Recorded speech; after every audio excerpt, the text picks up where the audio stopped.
রাতে খালি গায়ে ঘুমালে দুইটি বিপদ আপনার জীবনে চলে আসবে। আপনার লাইফে মাস্ট বি দুইটি বিপদ চলে আসবে যারা রাতে খালি গায়ে ঘুমাবে। অনেকেই আমাদের সোসাইটির ভিতরে, বিশেষ করে ইয়াং পিপল যারা আছে, তারা শুধু খালি গায়ে নয়, অনেকেই আছে ছোট ছোট প্যান্ট পরে ঘুমিয়ে থাকে। খবরদার, এজ এ মুসলিম হিসেবে আমাদেরকে এগুলো থেকে দূরে সরে আসতে হবে। দুইটি বিপদ কিন্তু আপনার লাইফে চলে আসবে, তখন কিন্তু আপনি কঠিন মুসিবতের ভিতরে পড়ে যাবেন। মনে রাখবেন, নবীজি সাল্লাল্লাহু আলাইহি ওয়াসাল্লাম আমাদেরকে সব শিখিয়ে দিয়ে গিয়েছেন। 23 বছরের জিন্দেগিতে তিনি যখন ইসলাম প্রচার করার সুযোগ পেয়েছেন, নবুয়ত প্রাপ্ত হয়েছেন, তারপরে 23 বছরের জিন্দেগিতে নবীজি সাল্লাল্লাহু আলাইহি সাল্লাম আমাদেরকে A to Z সব শিক্ষা দিয়েছেন।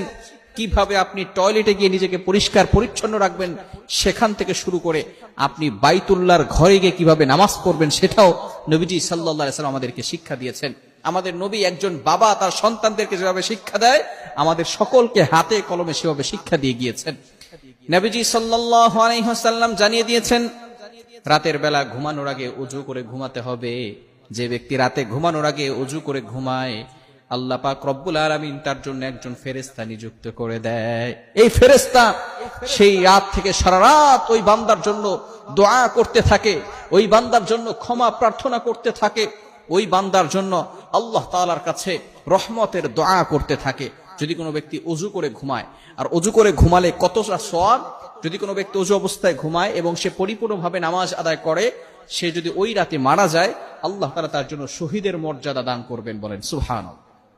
এজন্য অবশ্যই আমরা রাতে ওযু করে ঘুমাবো, এবং যেই বিষয়টি অবশ্যই খেয়াল করতে হবে, রাতে খালি গায়ে ঘুমানো যাবে না। একটি বিপদ হচ্ছে, যদি কোনো ব্যক্তি রাতে খালি গায়ে ঘুমায়, তখন তার কাছে দুইজন ফেরেশতা আছে, এবং আমাদের সব সময় প্রতিনিয়ত কিছু ফেরেশতা আমাদেরকে প্রটেক্ট করে থাকেন, আমাদেরকে হেফাজত করে থাকেন। কিছু কিছু সময় ছাড়াই ফেরেশতারা সব সময় থাকেন। একমাত্র যখন আমরা টয়লেটে প্রবেশ করি তখন এই ফেরেশতারা থাকেন না, এবং যখন আমরা বিশেষ করে স্ত্রী সহবাস করা হয় তখন এই ফেরেশতারা থাকেন না। এছাড়া অল টাইম এই ফেরেশতাগণ মানুষের সাথে থাকেন। যদি এই ফেরেশতাগণ যখন কোনো ব্যক্তি খালি গায়ে ঘুমায়, তখন ফেরেশতারা লজ্জা পেয়ে তার থেকে একটু দূরে সরে যায়। আর ফেরেশতারা যখনই দূরে সরে যায়, তখনই কিন্তু এই বান্দাকে বিভিন্ন ধরনের পোকা মাকড় অ্যাটাক করতে পারে। আপনি দেখতেছেন আপনার শরীরে যতগুলো ছিদ্র আছে, আল্লাহু আকবার, আল্লাহ তাআলা কিভাবে আমাদেরকে প্রটেক্ট করছেন, হেফাজত করছেন।